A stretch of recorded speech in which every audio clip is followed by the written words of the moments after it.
And I was like, oh my God. Like, it rocked me to my core. Yeah.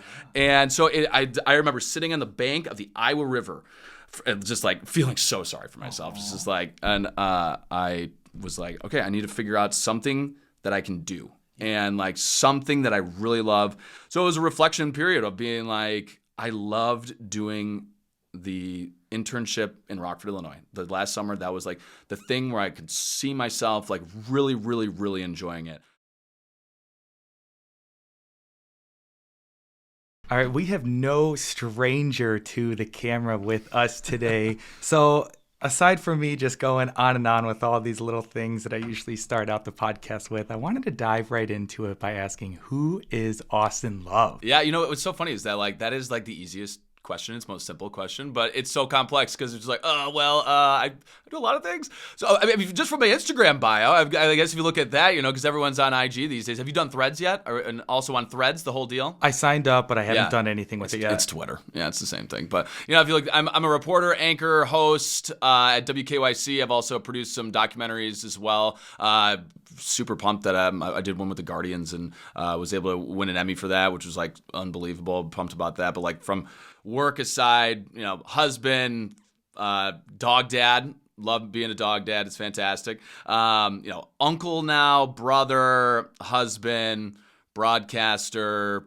You know, I would say that I'm a decent home chef. I'm not going toe to toe with anyone, but I really do love cooking. So yeah, kind of me in a little bit of a nutshell. So that's awesome. Yeah. And what kind of dog? We have a mini golden doodle. Yeah, his name's Benson. He's 28 pounds, 30 pounds if I feed him too much. But he's just like a ball of fur. We call him a little floof because that's exactly what he is a floof. But yeah, I mean, I always wanted a dog growing up, and like back in the day when I was a kid, I wanted a dog so bad. I was like, Mom, what can we do? And my mom, like looking back now, like my dad was working, he traveled a lot. My mom was a full-time like principal teacher, had 3 boys at home. And I know she was like, I know that you're not going to take care of the dog because you're 11 years old. So then I'm going to now have to take care of another child. And so I made like this bet with her. My brother and I were like both in on this. We're like, we will not drink pop for an entire year, which was huge back then, especially for an 11-year-old. Like your life is like playing outside and Xbox and Mountain Dew, basically. I was just hopped up on Mountain Dew all the time. And but we did it. And I think my parents were just like, they were like, we'll get you a dog if you do it. I did the challenge. And then a year later, I'm like, hey, where's my dog? and they're like, well, we'll get you a guitar instead. So I ended up getting a guitar, which I still have the guitar. I probably still wouldn't have the dog, but no, but now I have my dog, and I also played this one perfectly because it was my wife's dog beforehand, and he was 2 years old when I met her, so he was perfectly trained. So I had to do none of the puppy training, nothing like that, just good to go. So I'm like, owning a dog's super easy. Oh, you got off lucky. I got off very lucky. Yeah, and I met him right in the pandemic too. So it was, or like right before the pandemic, because like I don't know how people went through the pandemic without a dog, you know? Dude, I hear you. I've been wanting one so bad, specifically a Bernese Mountain Dog. Oh, we saw one yesterday. We were at Taste of Tremont, and it was like, I love a Burmese Mountain Dog. But now, I think I always wanted a big dog back in the day, like a Lab or a Golden Retriever, a Burmese Mountain Dog. Yeah. But now having Benson, who's like 30 pounds, and it's like way easier, you know? That's the toughest part, but you have to balance what it is that your schedule requires and who you're also doing it with. Totally. That's my biggest thing is I'm just like, I'm not home enough to like literally get a dog, but I want one so bad because that time in between, I'm just like, I want that dog. Yeah. Oh, they're the best. You know? Yeah. So maybe try to figure it out. But I understand. I was the same way too, because I mean, I lived by myself for like 3 years, and was like, well, I can really use a dog, but I was like, I do like extra money and time and things like that as well. Yes, too, so, you know? yes. And those vet bills, they're expensive. Yeah. They are expensive. Yeah. Damn. Now, you haven't always been in the Cleveland area, No, right? I grew up in Rockford, Illinois. Shout out the home of Cheap Trick and the Rockford Peaches, if you've ever seen A League of Their Own. So I grew up there. My whole family is essentially from there, like my grandparents moved there after he came back from World War II, and then so 3 generations of Rockfordians. But yeah, just it's a very similar town to Cleveland in a sense of a Rust Belt town, has definitely went through tough times because it was a manufacturing town. My grandpa worked in a screw factory. It was Rockford, if you know, is the screw capital of the world. Put that one in your back pocket.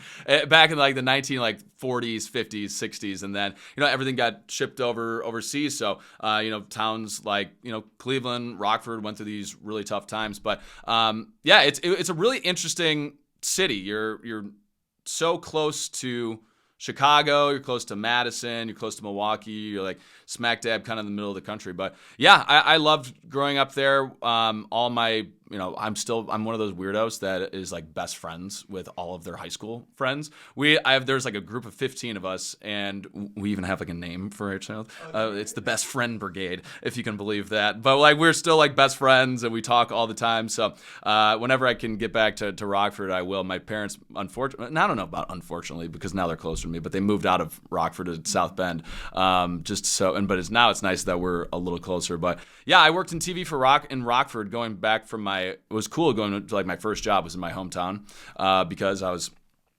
when you start doing TV and you suck, like you're not very good, and it was nice being in my hometown because number one, I like already knew the town, because that's like when you start out in doing reporting or TV or whatever it may be, you want to like know, obviously you have to know about the town. So it was you don't want to be going ahead and calling Medina. Yeah, right. Exactly. Yeah. And I've done, I mean, it's even here, I've had to do that, I've like the Worcester. Yeah. And people get mad about that. But so it was nice being able to start my career there, because I wasn't very good, and people told me I was good, and which was always very nice of them. So I look back at some of those tapes from then, and like I was like, oh boy, and I'm sure I'll do that. If I'm staying in this business, I'm sure I'll look at my stuff from Cleveland and be like, oh boy, but But looking back at your tapes is, I would imagine, something that really allowed you the opportunity to improve. Totally.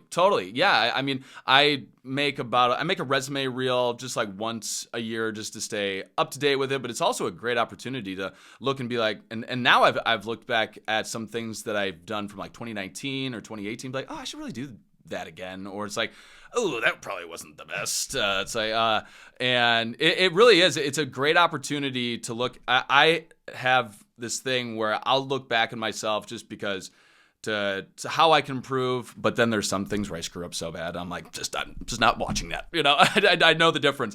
My first live shot that I ever did, I was terrified, and it was at a time when it was a small town, small market. I had to shoot my camera. I had to set up the live shot. I wasn't with a photographer, so I go out and it was breaking news. There was a barricade situation. And I am flying to the scene. It was freezing cold. It was like 2 degrees in January, and I'm like setting up my camera and whatever, and and I'm talking to them. They're like, "You're on in 2 minutes." I'm like, "Ah!" And so I'm setting everything up and whatever. I get in front, and then I realize as they're tossing me, I have no idea what the hell to say. I don't even know what a barricade situation is at this point. And I'm like, "Yeah, well, I just stumbled through the entire thing. I think I just kept repeating like one thing over and over again. That was one of the situations where I'm like, just don't go back and watch that one. Just leave that one for a mystery. Yeah. So what did you do to become more confident in what is your career? Yeah.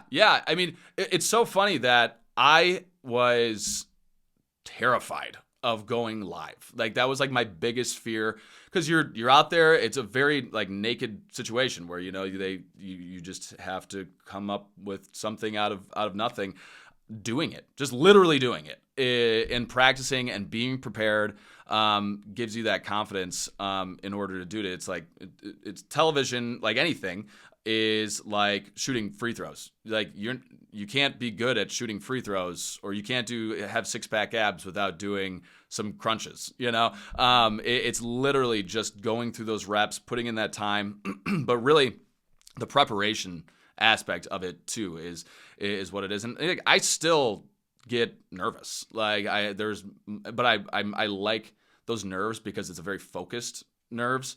I think when I first started, it was like terrifying nerves, like this, like everyone's gonna like think I'm an idiot, like whatever. But the more you kind of do it too, is like the more you realize that people aren't paying attention that much, unless you like start swearing, then you might get a call or two. But and it's also just, I have building that confidence and just kind of realizing that once you've kind of find your voice, I think the best compliment that I get from so many people is that you're exactly who I thought you would be on from TV to, to the person. Yeah, obviously I'm an elevated version of myself, because I like to sit on the couch and drink a beer once in a while. I'm not, but but I try to have an authentic voice of when I'm doing television as well too.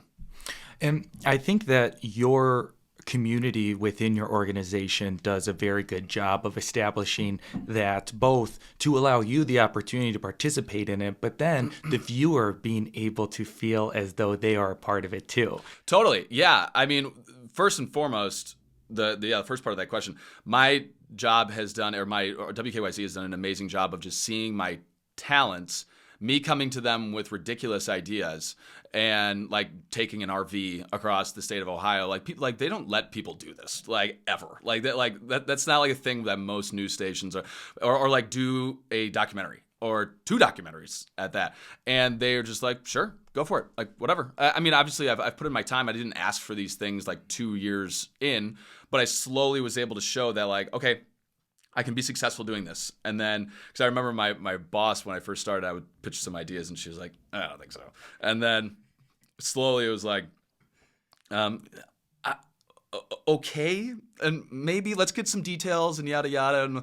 And then now it's just like, I don't see the vision, but I know you do. So just go out there and do it, But that's like the best thing that you could do as like a manager is taking just letting your employees be your stinking employees and having the trust in them. Because like, why'd you hire them if you don't have the trust in them to be able to do it? And second part of that is having the viewers be a part of it too, and that's where like a lot of social media stuff comes into play. It's the non-news stuff that really has resonated with people. Like even on our show, it's so stupid, but like we have our main anchor is Dave Chudowski. I got a cardboard cutout of Dave Chudowski, like that we got from the Guardians when it was the pandemic and they weren't letting fans in, so like you could buy these things. So now I take him around with me to all these things, and I'm pouring beer on him, I'm pouring chili on him. But that's like the number one thing that people talk to me about. They're like, oh, where's Flat Dave? And it's getting that viewer, being able to connect with viewers on a more personal level and something that they can participate in as well. I can't tell you how many times Dave's is like, yeah, I saw some guy at the grocery store the other day. He asked if I was real or I was the fake one. I was like, that's hilarious, It's so funny that you bring that up, because one of the things that I wanted to mention to you, although I saw him dunking you in a little cup of coffee. Yeah, so now he has his own thing, but this is also a viewer-inspired thing, is that a viewer, because they saw how much like I was just taking advantage of this poor cardboard cutout and like defaming it. Then a viewer jumped on board and they made a bobblehead of me and sent it to Dave. And they're like, there, now you can get some payback. So that was like a viewer involved thing as well. And it was personal. If you watch that, like he was like, yeah, you like that? He's like waterboarding me. And but it was so much fun, just like, we don't take it personally. It's fun, and but yeah, being able to have that banter, being able to have that connection does kind of take things to a new level. Yeah, and that's something that you need to have the chemistry with your co-hosts or who it is that you're working alongside with, because that stuff it can't really be manufactured. It's something that happens organically. Yeah, and it does take, like, I don't know if talent is the right word, but an understanding of people, because you're not going to be best friends with everyone, but it's also it's an understanding from the management of knowing who they have. And then also to place these teams together, because we don't have control over that. I can't like kick Dave off and put someone else on that I might like more. But an understanding from them, which they've done a great job assembling our team. But then it's now on the team to get along and have a respectful thing. Luckily, all of us are friends. I went out to dinner with Holly Strano and her parents with my wife this weekend. Or this week on Tuesday.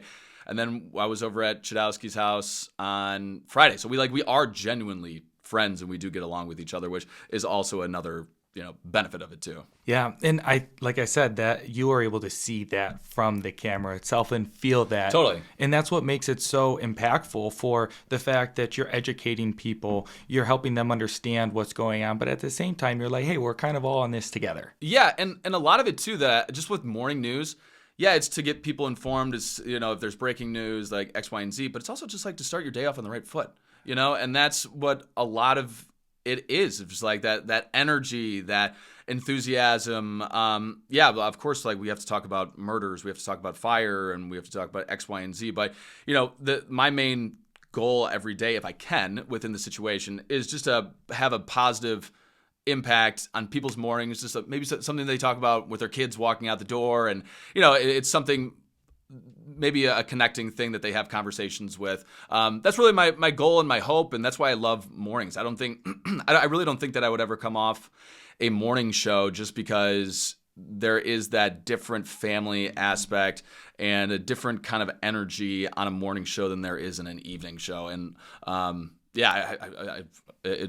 thankful that I've been able to get the chance of only working on morning shows throughout my career, because a lot of people don't have that, or also a lot of people don't want to, because the hours are pretty brutal. What are the hours? How does that look? So I'm up at like 2:30 in the morning, and then the pandemic changed my work load a little bit, thankfully. I used to have to drive into the station, produce my segment there, yada, yada, and then go out to my live shot, or I'd be live in studio or whatever it may be. Now I produce everything from home, edit my video, write everything, get the segments in and out, and bada boom, I'm running off to go meet my photographer. And then so our show starts at 4:30. I'm usually on at 5, and then it goes right up until the Today Show at 7. And then after that, we're doing a shoot or going back home, and I edit all my videos, so I go back home and write and edit and things like that. It's a little different every day. Obviously, you kind of have the mold of what you're going to be doing, but I always said that I wanted a job that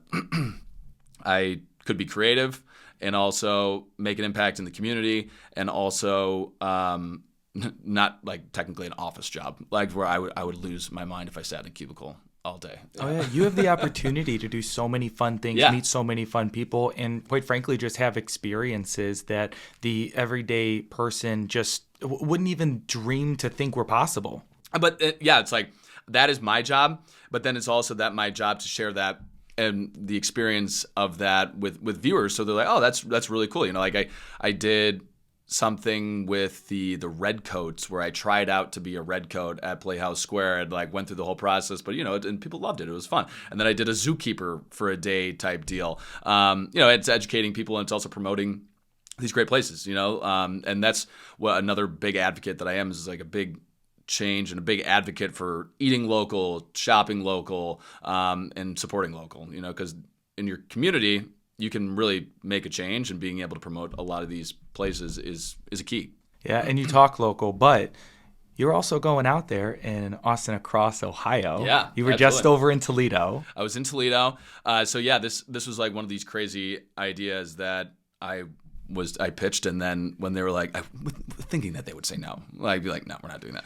And immediately they're like, yeah, let's do it. And then I was like, oh boy. It's like, oh, I really have to do this. So it was Austin across Ohio, and I did it for a week in like late May, and we went from Toledo to Dayton to Cincy to Columbus, and then I picked my wife up and went to Geneva, because everyone was like, oh, does your wife get to come? It's like, does your wife come on with you on work trips? Like, no, but now we did that. So, but dude, because I had to drive this thing, and I also didn't really quite compute that as well.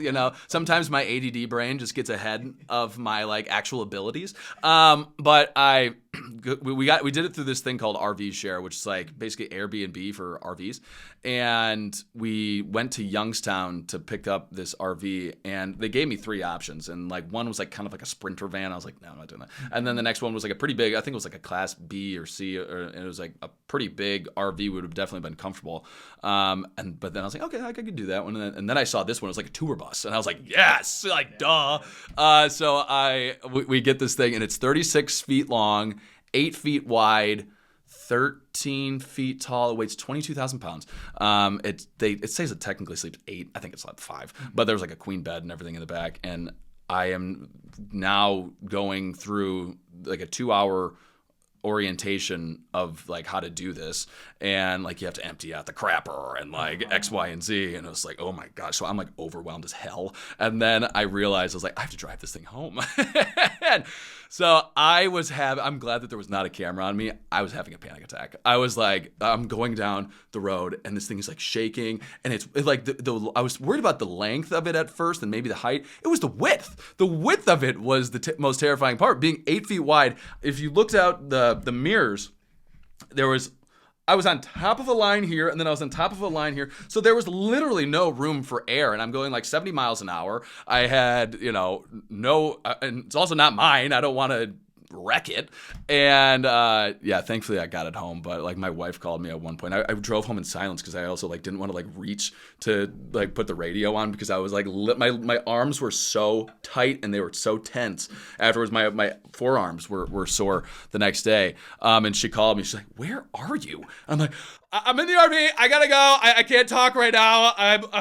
Bye." It's like, okay. I was like, "I'm alive.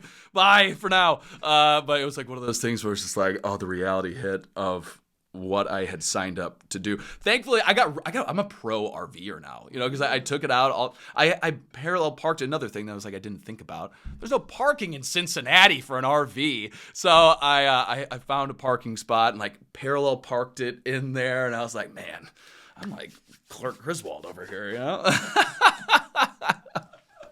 And like you said, that opportunity was given to you because your network is willing to trust you and understand. Yeah. But I didn't understand or know that. So you do a lot of the editing for some of the stuff that goes out. Is that right? Yeah, I do all of it. Wow. Yeah, I do all of my editing. I film a little bit too.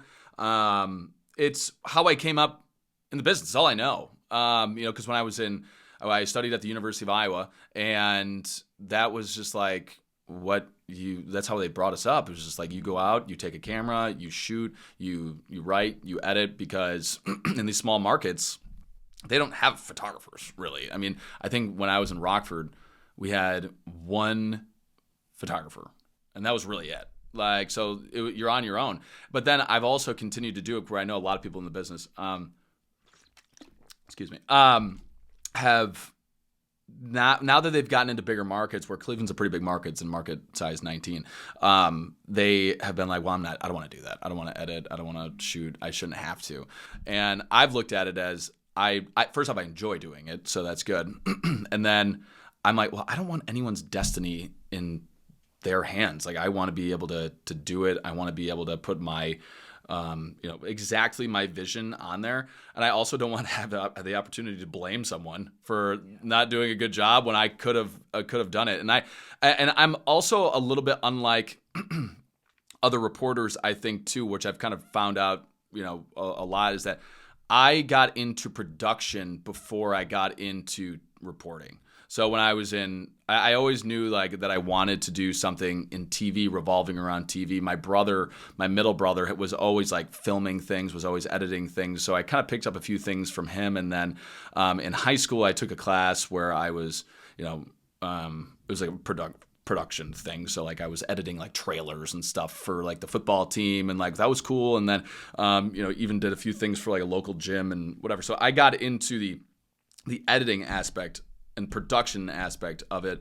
before I got into the journalism aspect, because now it's sometimes flipped for me, where like, yes, I get all the nuts and bolts of it together, but I think a lot of it too as more of a, how can this be entertaining for viewers, no matter what it is, So I'm happy that I have that experience, because I even interned at like a production agency when I was a freshman in college. So seeing some of that I'm glad I have those skills. Yeah. And it is a skill, and it's something that you refine, and it's something that you master. I don't think I've mastered it. Not even close. It's still a pain in the ass. Every time you go to edit, it's a pain. It always is. It's so interesting because like when I edit some of these videos, I'm like, okay, that episode was 54 minutes, and all of a sudden, maybe I wake up on a Saturday morning and start editing at like 8:00. Yeah. And all of a sudden I'm like, it's 2:00 in the afternoon. There's something happens when you edit that it just goes into a time warp. Yes. It does. It's absurd. Yes. And that's why it's like, but it's that moment where you come to realize that you're doing something that you enjoy, that you're so enamored with, that you're really resonating with. Because one, it's your piece of work, but two, you're just like having fun while doing it. Totally. But it's just like, oh my God, like I need to create some time for myself. Like that's been like my biggest struggle.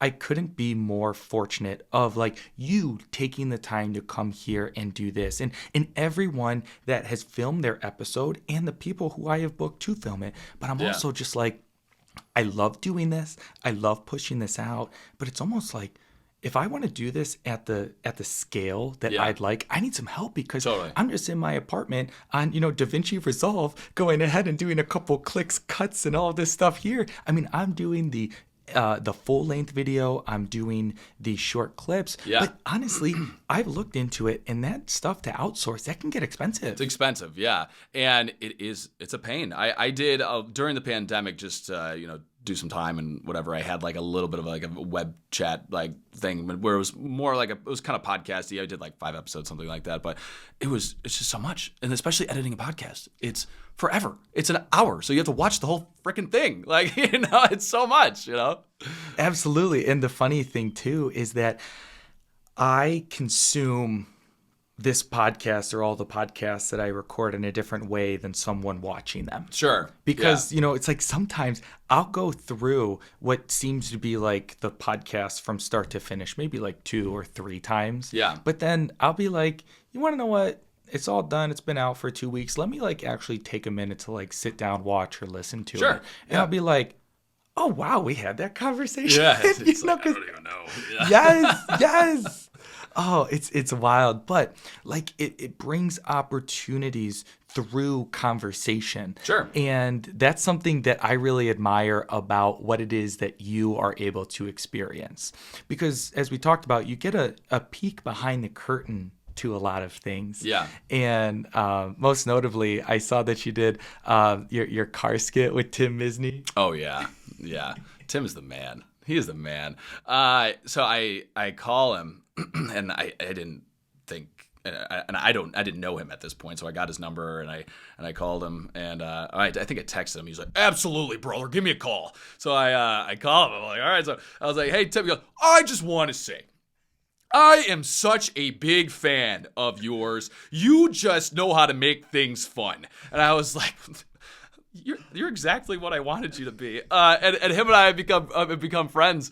And he was a bartender at my charity event that I had earlier in May, where we raised money for cancer research. And then, I emceed his event, and we've just kind of had this kind of fun thing. But yeah, again, it's like I wouldn't have that opportunity without my job, and also another kind of wild idea. I was just like, yeah, I'm just gonna go out and drive with Tim Misny. And to be able to put together a story that people are able to follow, people are able to grasp and understand. I mean, that's a skill in and amongst its own.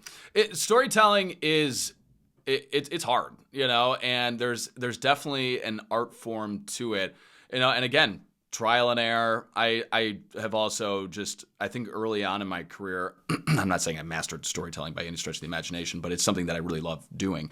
But I remember before I really kind of found my voice, my niche, whatever it may be. I mean, I was just copying other people essentially, not like, to copying their style. And it was, now I kind of look and just like, I can see how many people have influenced my style, from the serious journalists to even like comedians, and, bringing some of that into, because it's like, I have a very wide range of things that I like, that I'm interested in. So it's been really fun to develop that storytelling voice and to try doing it a little different or more entertaining or more fun or whatever it may be, you know. Do you have a process, or how do you even, like, is it just something that clicks, or how does it start? So I mean, I start with the idea, and then I ask myself, who the hell cares? Like, who cares? Like, why should they care about this? And then it's trying to find reasons why. 'Cause it's, you know, in journalism, it's the who, what, where, when, but the most important thing is why. You know, why are you doing this? That's what people want to understand.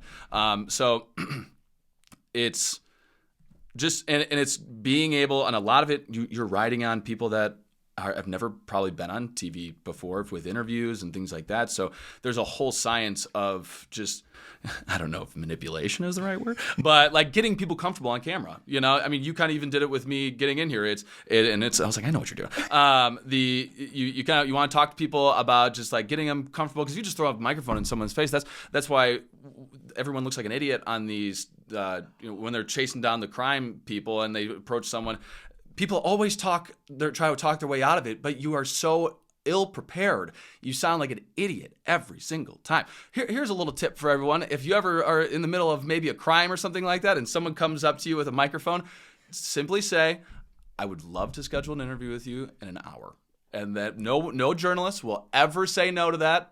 They will. I'm guarantee you'll get a sit down with them. Yeah, but then you won't look like quite an idiot. Get a little breath in you. But yeah. So there's and just getting people interested and yeah. And then you sit down and you're like, oh my gosh, I gotta put this thing together. Like, I've already worked pretty hard on it, and it can be a daunting task, but it's, again, just starting for me too. It's just like, okay, I got to do it, and finding the time to do it as well. I'm 80. I'm what doctors call ADD. So I need that like super hard deadline to get something done, or else I never will. And I'm kind of a perfectionist as well, where it's like, I need the hard, and TV is hard deadlines, like to the second, obviously. So having that definitely is able to focus me and get my things done. Yeah, because I probably never would. It's wild. And I want to go back to something that you had said before, and that is like, so you went to school for this, correct? No. Kind of. Okay. I went to the University of Iowa. I knew that I wanted to do something in television-ish, so I had done like maybe focus on advertising, but also at the time I didn't have confidence that I could be on TV and like good on TV. But I always wanted to do something in that realm. So I studied communications at the University of Iowa. Let's go Hawks. And I then just tried different things while I was there. That's what college is all about. Like finding, because I tried all these different clubs, and it's like, I don't really know if I like that. And I don't really see a future doing that. I got an entrepreneurship certificate, so it was like a little business background as well. I thought maybe I'd go into marketing. My dad was in sales. My brother's in sales. So it's like, okay, maybe I'll do something in that realm. Again, it's like not that, but there was something always about me that just loved TV, and like the production aspect of it, the creativity behind it, and secretly I did want to be on TV, and I just didn't know how. And I thought I had this like really big internship set up in New York, and was like, I'm going to New York, baby. And and I was like, I'm going to be in the big Austin in the Big Apple. And that fell through. And don't tell people you have an internship before you have the internship, folks. It's a little embarrassing. So I was like, Mom, I was talking to my mom, and I was like, Mom, like, what? I need to figure out something to do this summer. I have no idea. And she's like, well, I know someone that works as a director at the ABC affiliate in Rockford, Illinois.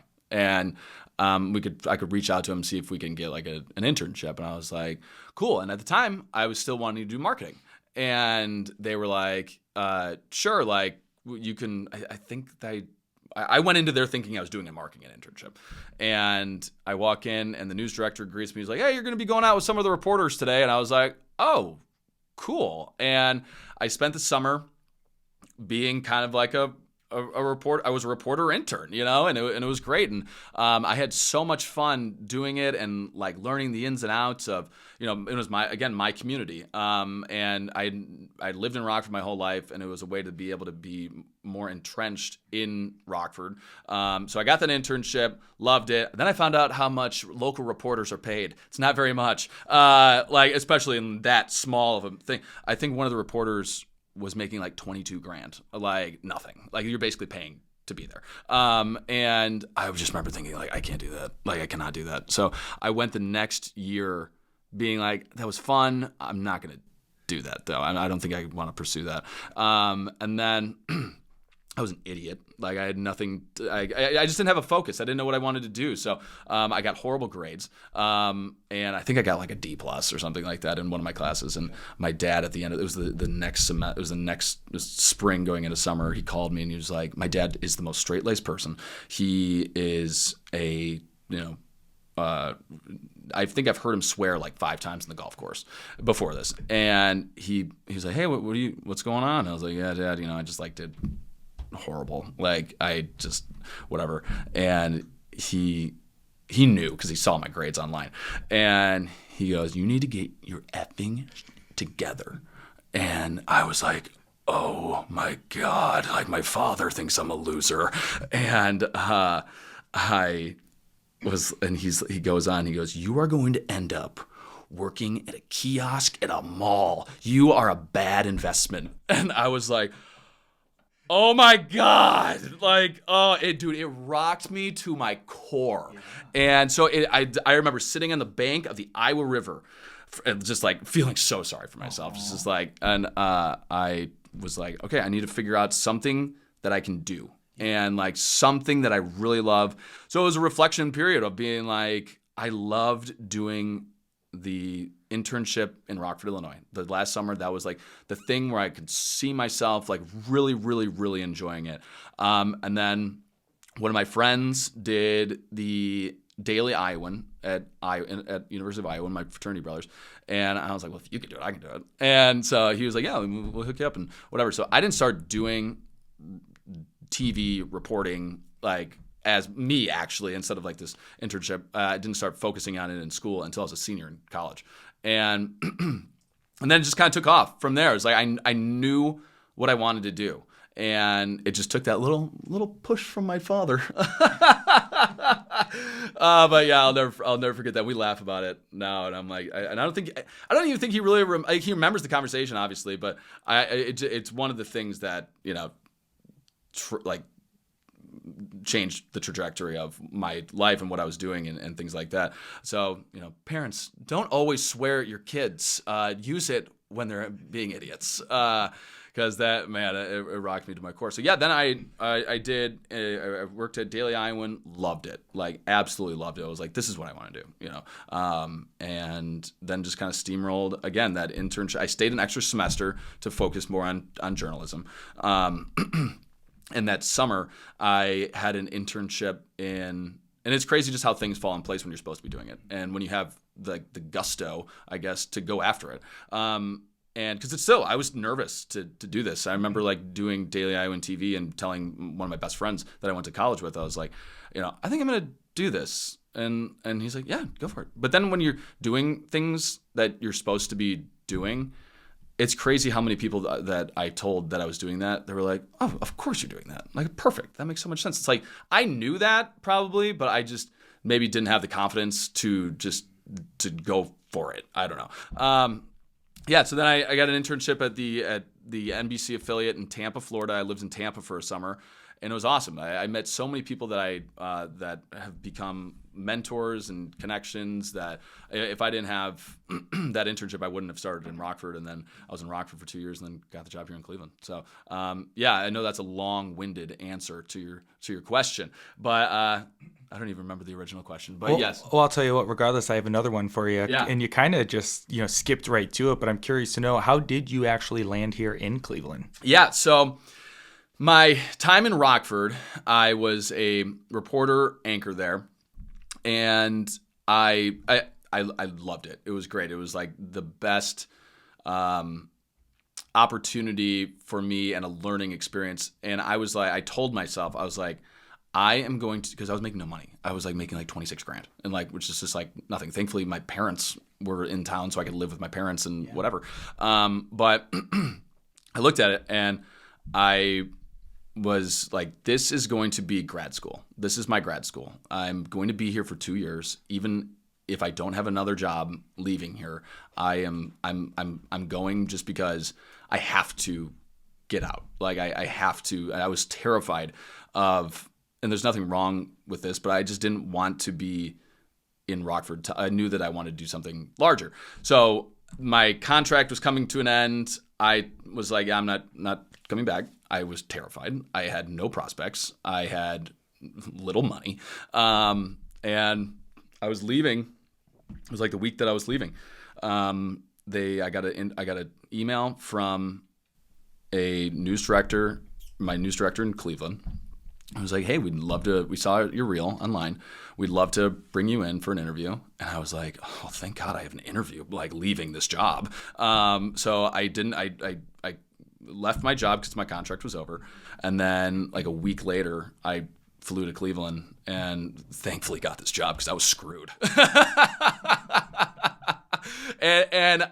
So at the time, being from Rockford, Illinois, you don't know anything about. I didn't know anything about Cleveland. I knew that like some person was like, yeah, the river catches on fire, and I was like, what? Really? That's like wild. Now I come to find out it hasn't caught on fire in 50 years. But I had no expectations, and I actually had low expectations. I had, because the national perspective of Cleveland is that, it's the mistake on the lake, whatever it may be. And, like the Browns are bad. I remember someone being like, oh, like the Browns are horrible. And I was like, I'm not moving somewhere because their football team sucks. Like, yeah, like whatever. And it's been the biggest blessing of my life. Another thing that just fell into place because I found myself in the right place. And then fast forward, I met my wife and we got married in Cleveland. It's become truly a very peak of my life. I love this city. I love everything about it. And it's changed my life. It's just, it's, a God plan type deal that this was how everything worked out.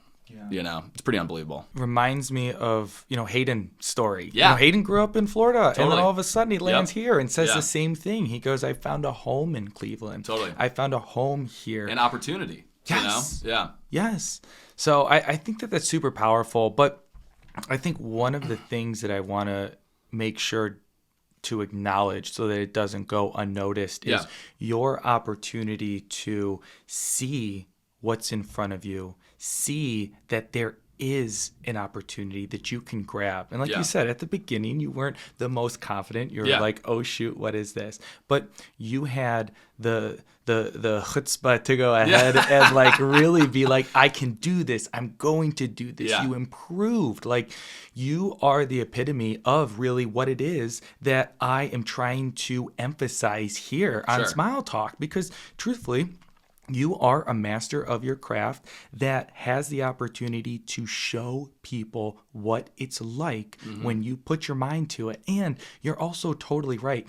You will be amazed with how easily things fall into place when you are doing something that you are meant to do. Absolutely. And it's one of those things of being able to find it. If it scares you a little bit, then that's probably what you want to do, and it's taking that fear, because and I think I had it as a headwind. It was like, well, I'm scared of that. I don't want to touch it. I'm going to stay over here. And instead of reversing it and using it as a tailwind to push you forward, because it's like, if I'm not like a little scared or a little like anxious about like an opportunity, like going across Ohio in a freaking RV by myself with a photographer, or like putting together a documentary, or just even taking the move to Cleveland, I was afraid of all those things, but used it as an opportunity because I didn't want to look back in my life and be like, well, I could have done X, Y, and Z, and then totally regretted it.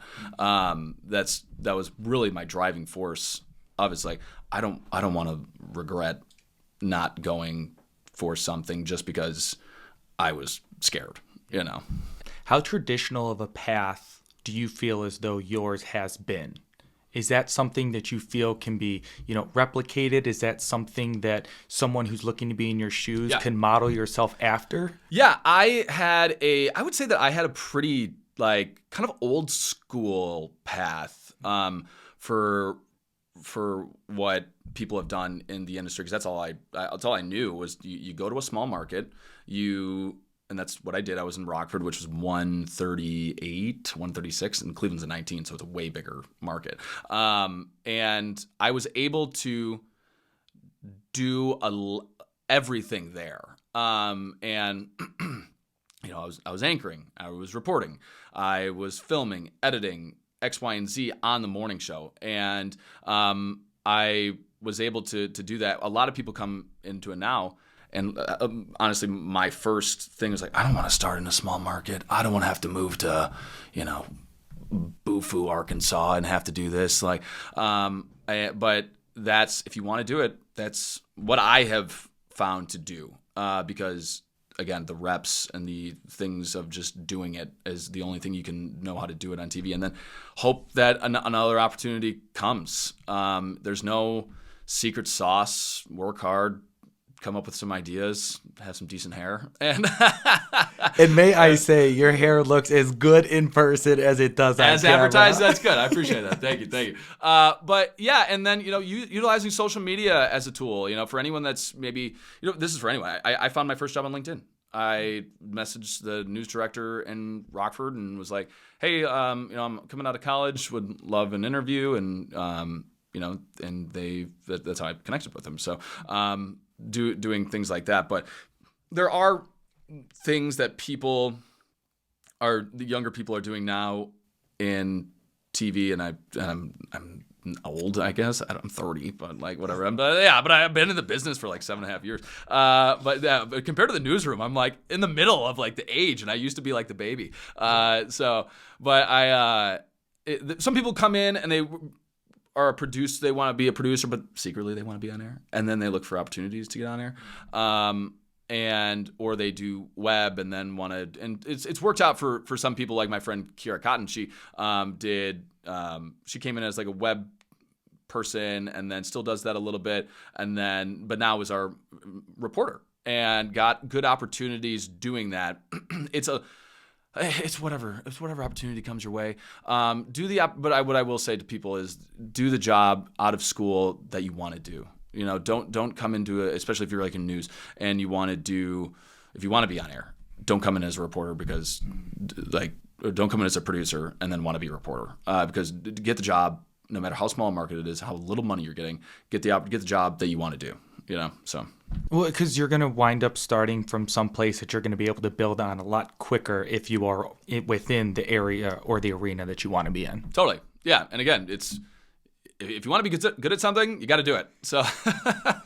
No, your ability to put yourself in potentially like uncomfortable positions for growth is what's going to get you so much further. Yeah. And that's for anyone, and I try to do that more and more of finding things that kind of terrify me and, then whatever and moving on from it. But yeah, no one ever did anything crazy or changed anything and I'm saying I changed the world or anything, like let's not give me too many flowers, but, but it's and find success just being, I don't know, average. So yeah, I don't know. It's, but having the wherewithal, I guess, to try and go out and just do something that you love, something that makes you great, because you can do what you love. People, I want to do what I love. Well, it's like it probably doesn't pay anything, but go out and find something that makes you great. Yeah.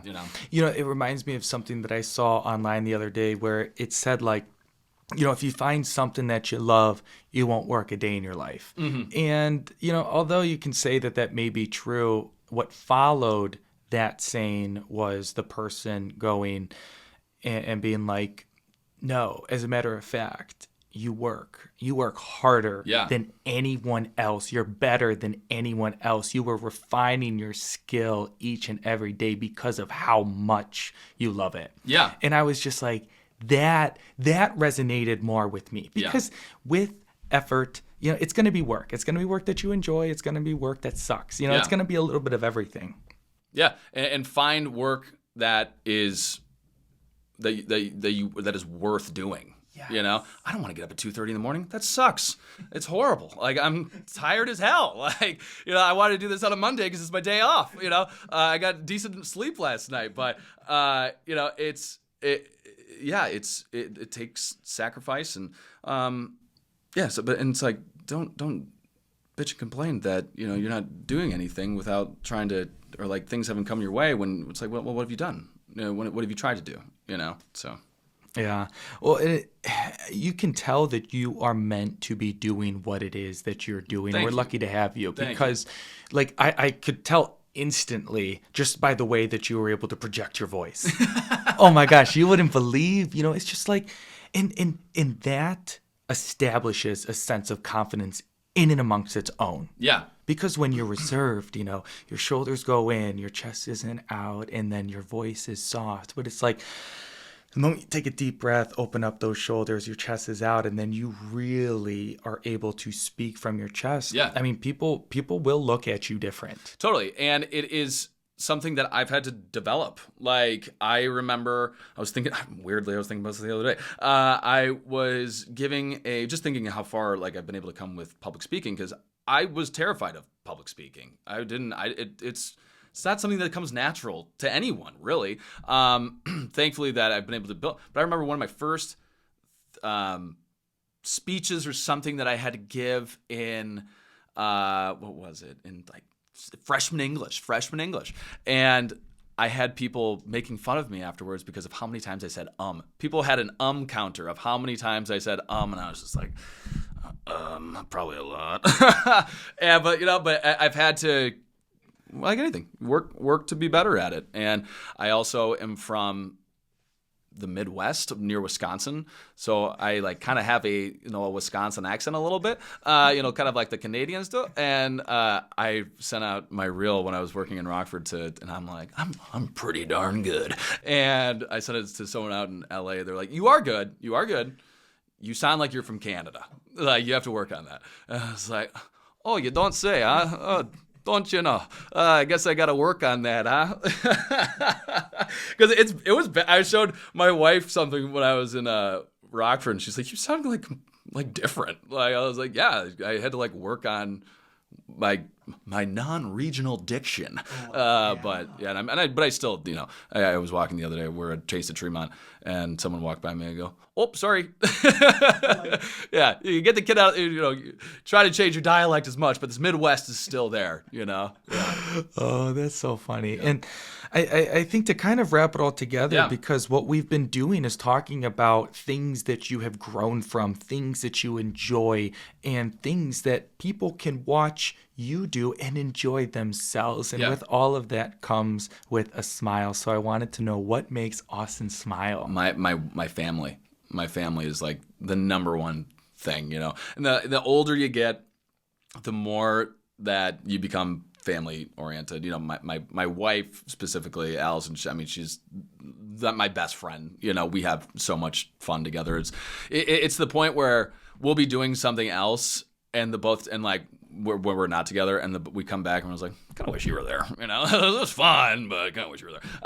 And then my dog, my parents. I'm so blessed that to have them still around, and to have such a close relationship with them, and now like being an uncle too. My niece and nephews are just like the best, and like we try to figure out every opportunity and every situation to go back into South Bend, and my brother lives in Wisconsin to see them. So and just kind of seeing some of like the looking back on some of the progress of what I've built with my family and my relationships, and having fun makes me smile too, man. I'll tell you what, life's too short. Go out and have some fun. So yeah, it's great, but. Yeah. But I appreciate you having me on. This has been a lot of fun, and you got a great setup here, dude. Thank you. Yeah, absolutely. Thank you. Yeah, I feel like I could live in this room. With how much rent's going up for me, I may have to come back. Oh my gosh, my wife and I are looking for a house right now. And it's just like the mortgages are like 7.5%. It's just like the house prices have gone up too. It's like if you would have like blindfolded me, showing me a picture of this house and been like, I don't know, like 150,000. Nope, 315. It's like what? Yes, it's crazy. And by the way, there are 7 cash offers exactly in which the inspection was waived. Yeah, and you're like, yeah. It's like where are these people getting all this money? Share it with me. Come on, man.